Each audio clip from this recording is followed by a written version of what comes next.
Un día atravesado por la muerte, sucedía ayer obviamente, de Carlos Menem. Si ayer la noticia era el hecho, hoy la noticia o el análisis pasa más por el repaso, por el recuerdo. Con Nicolás Fiorentino hace segundos desde lo político, con Néstor Espósito desde lo judicial, porque varias causas en su momento fueron abiertas a Carlos Menem. De hecho, él falleció a 10 días de tener que enfrentar un juicio por la explosión de aquella fábrica en Río Tercero. Lo va a empezar a contar bien Néstor. Buenas tardes. Buenas tardes. Lo primero que hay que decir es que Carlos Menem murió sin ninguna condena firme en su contra. Es decir, murió empíricamente inocente, con el principio de inocencia que pesa sobre todas las personas. Ninguna condena de las dos que tuvo fue confirmada, las dos están en espera, ahora ya en vano, en la Corte Suprema. Pero mirá, ahí tenemos un pequeño collage de las causas. Arrancamos por la que tenés a tu izquierda. Estamos hablando de Thales Spectrum. Thales Spectrum fue la empresa francesa que consiguió la privatización del espacio radioeléctrico. Y fue la primera privatización que volteó el gobierno de Néstor Kirchner. A poco de asumir, descubrió que allí había habido todo un entramado de pago de sobornos y decidió anularla. La causa judicial todavía está abierta. Los sobresueldos es una de las causas por la que estuvo condenado, pero está en espera esa causa de confirmación por parte de la Corte Suprema. Menem murió, la acción penal se extinguió, en consecuencia, lo que tiene que ver con él no corre más. Sobreprecios en las cárceles, ¿en cuáles? En Marcos Paz y en Ezeiza.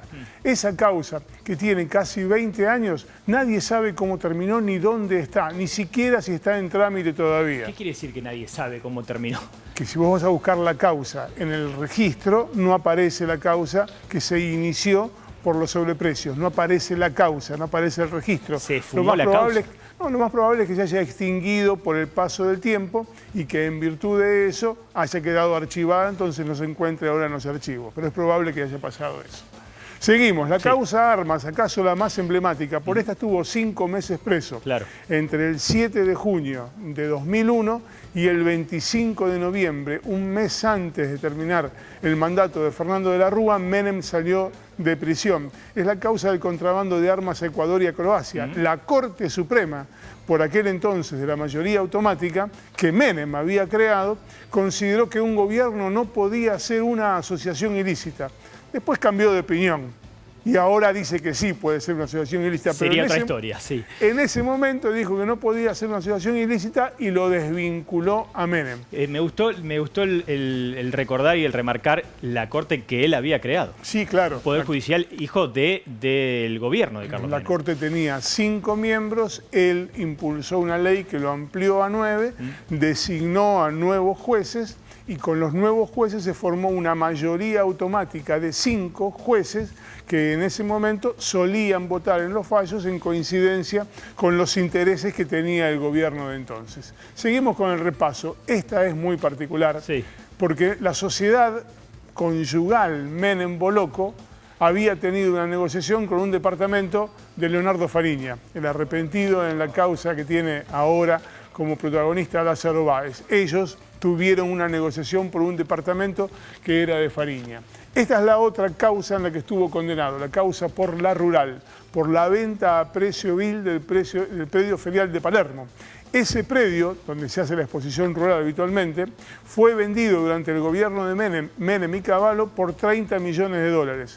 El valor de mercado era 131 millones de dólares. Así que en una operación se fumaron 101 millones de dólares. La causa de los DNI es la más antigua de todos. En esta, en octubre pasado, el juez Ariel Lijo había dispuesto el llamado indagatoria. Iba a ir a indagatoria. ¿Cuándo? No tenía fecha. Bueno, ahora ya no la tendrá. Él no, pero probablemente sí alguien que reapareció en estas horas, que es el exministro del Interior, Carlos Corach. Creo que las últimas 3 son las que han calado más profundo en la sociedad, Néstor. Básicamente, estamos hablando de Río Tercero, sabemos lo que ocurrió en Río Tercero hace casi 26 años, la voladura de una fábrica militar que se llevó puesto a un pueblo, 7 muertos. Todo parece indicar que allí se voló para tapar que se habían fumado pertrechos militares a Croacia y Ecuador cuando ambos países tenían vedada la compra de elementos militares. En segundos nada más, una nota, un testimonio muy interesante al respecto. La otra causa es la AMIA. Menem fue sobreseído por el encubrimiento del atentado contra la AMIA. Menem, que estaba acusado de haber distraído la llamada pista siria porque uno de los imputados era un vecino de él, de un pueblo del cual habían venido los ancestros, de Yabrud, en Siria. Menem fue juzgado en 2 oportunidades y sobreseído, finalmente absuelto, y murió absuelto en esa causa. Y la última tiene que ver con este delito, que probablemente sea el más emblemático de aquellos años. Sí, que llevó a la conclusión de buena parte de la sociedad de que se había enriquecido mientras el país se había empobrecido. En esta causa tampoco pasó nada. Eduardo Menem, para hablar de esto que ha sucedido hoy. Ayer el recuerdo, el pesar y el respeto a familiares y conocidos. A partir de las últimas horas, obviamente, los cuestionamientos que llegaron también a las respuestas, en este caso de su hermano. Lo escuchamos. Río Tercero es una infamia, es una forma de querer desacreditarlo. Que Dios los perdone por esa infamia que están cometiendo al acusarlo sin ningún tipo de pruebas, sin ningún tipo de elemento sobre el Río Tercero. ¿Y qué le parece el comunicado de la DAIA también? Me parece lastimoso, me parece lastimoso. Menem fue el primer presidente que visitó Israel y tuvo un trato excelente con todas las autoridades de la DAIA. Que saquen ese comunicado es una barbaridad y tiene algo de racismo también ahí. En cuanto al indulto a los militares, ¿qué puede decir? Fue indulto a los militares y a los guerrilleros. Era una forma que él entendió que había que reconciliar el país, ¿no?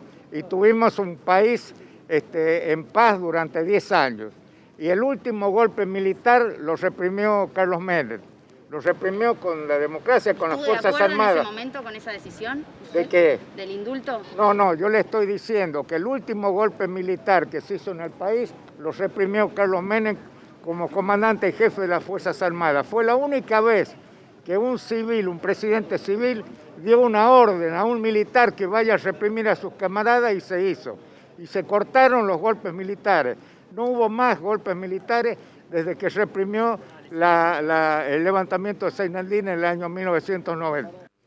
Y allí Eduardo Menem cuestionando las críticas que había recibido en las últimas horas de la DAIA, de la Delegación de Asociaciones Israelíes de la Argentina, también de los indultos, y hablando en particular sobre aquella explosión en la fábrica militar en Río Tercero.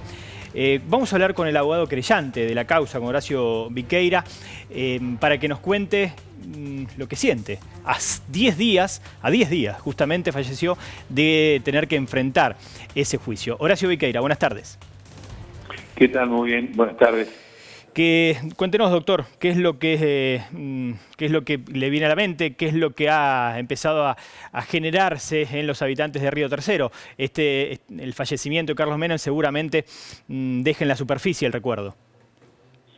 Sí, realmente creo que había una expectativa muy importante por llegar a esta etapa de juicio oral después de 25 años de lo que fue uno de los hechos criminales más graves de la Argentina, que fue la voladura de la fábrica militar Río Tercero, con la consecuencia en pérdidas humanas, en daños de distinto tipo, tremenda que sufrió la ciudad.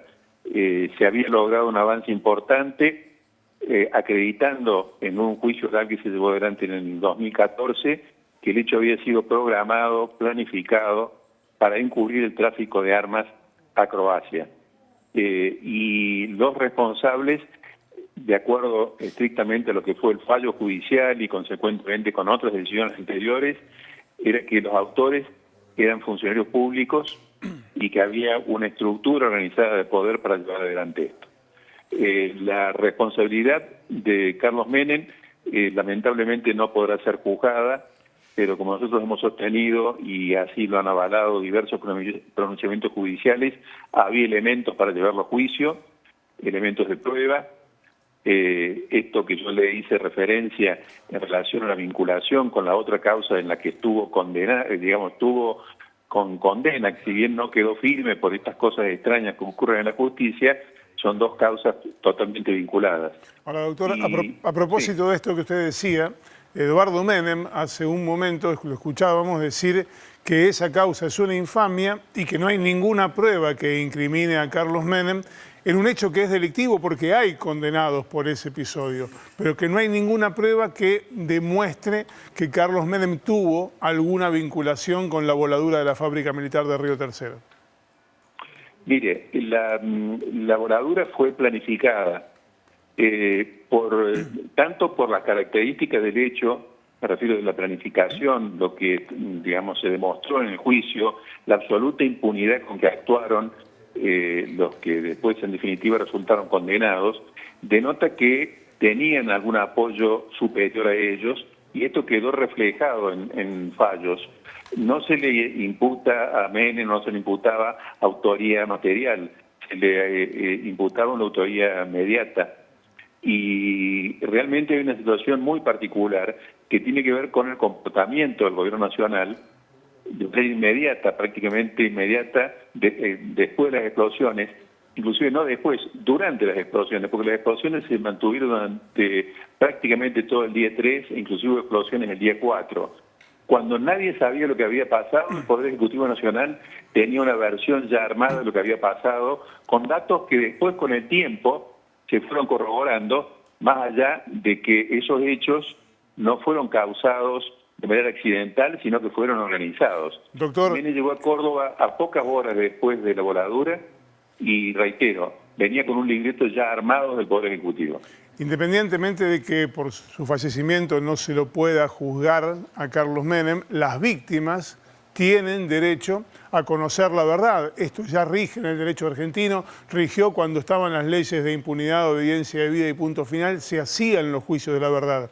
¿Hay alguna forma de establecer, aun cuando no se pueda penar a Menem porque ha fallecido, que se pueda establecer esa responsabilidad para de alguna manera dar una reparación a las víctimas de aquel episodio? Y en relación a la participación personal de él, es realmente muy difícil. Lo que sí me parece que es importante, lo que ya se demostró en la causa, es decir, la intencionalidad del hecho, que fue llevado adelante por funcionarios públicos, por una estructura organizada de poder, como lo dice estrictamente el fallo, es decir, no estamos frente a un accidente. Yo por allí escucho las explosiones de Río Tercero, no fueron las explosiones, fue una voladura intencional, provocada para encubrir ese tráfico de armas, que tampoco fue un hecho menor. Desde decenas de cuarteles militares se sacó armamento que fue a parar a Croacia, toneladas de material bélico. No estamos hablando de un delito menor, estamos hablando de un delito que se cometió durante años, 2 o 3 años, hasta que, bueno, trascendió y el caso estalla con esto del tráfico de armas a Ecuador, pero lo más gravitante desde el punto de vista de la cantidad de material que había salido de unidades militares del ejército, porque reitero, no eran elementos que pertenecían ni habían sido fabricados por fabricaciones militares. Se utilizó a Río Tercero como, de alguna forma, para enmascarar el tráfico ilegal de armas. Y seguramente allá... Las armas venían a Río Tercero, pero en realidad iban al puerto y salían con rumbo a Croacia. Claro, Croacia. Y seguramente haya quedado para siempre en la memoria de Río Tercero. Aquello que no vivimos allí, rápidamente emparentamos a Río Tercero justamente con lo que sucedió. Y sucedió hace nada menos que un cuarto de siglo. Antes de cerrar, doctor, ¿qué es lo que pasó para que 25 años tardara en comenzar ese juicio que al final no comenzará? Bueno, justamente toda una fuerte política de encubrimiento, tratando de sostener la hipótesis que había sido un accidente durante muchos años, la lamentable actuación de un fiscal de apellido Massuet, que durante muchos años prácticamente no hizo nada. Yo creo que no aportó ninguna prueba, ni pidió ninguna medida probatoria. Hay inclusive mensajes telefónicos que se entrecruzaban con los propios imputados. Es decir, una investigación judicial bochornosa durante 6 años que termina con una elevación a juicio. El Tribunal Oral volvió a pedir la instrucción porque evidentemente no había quedado demostrado qué es lo que había pasado. Está el episodio del juez Esteves o del juez Esteves, que utilizó el Rincón del Vago para fundar su fallo judicial. Es decir, ocurrió en relación a esta causa lo que muchas veces vemos en muchas otras causas judiciales en Argentina. Realmente una actuación bochornosa, en muchos casos dilaciones en distintas instancias, Usted sabe perfectamente que la Corte no tiene plazos para pronunciarse, en algunos casos llegó a esa instancia, o inclusive creo que existen en este momento recursos planteados ante la Corte que no son resueltos, en fin. Todo lo que sabemos ocurrió en esta causa, todo lo que sabemos de la justicia ocurrió en esta causa y trajo aparejado que después de 25 años se haya logrado esta justicia, llamémosle a media, porque hubiera sido importante concluir con este juicio oral. Doctor Viqueira, muchas gracias. Buenas tardes.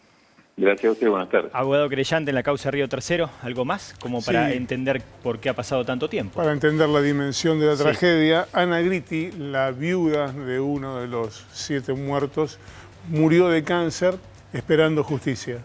Sus hijas hoy son las únicas querellantes en esa causa. Nadie más está reclamando justicia y ahora, por lo que acaba de decir el abogado, con escasas, casi nulas posibilidades de saber qué fue lo que pasó allí.